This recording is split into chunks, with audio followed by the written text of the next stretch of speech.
एक रवा था और नन्ही सी दो जहां मिल से गई,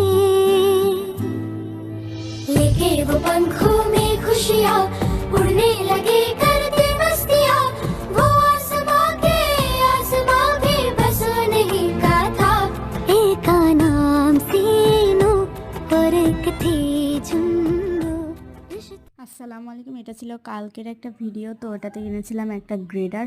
তো আজকে একটা আমার পার্সেল ছিল, এটা হলো চায়না থেকে আসার কথা ছিল। এটা দেখেন চায়না ভাষায় কি লিখে দিয়েছে, এটুকু আমিও বুঝিনি, এই জন্য এটা সময় লাগছিল আমার আসতে।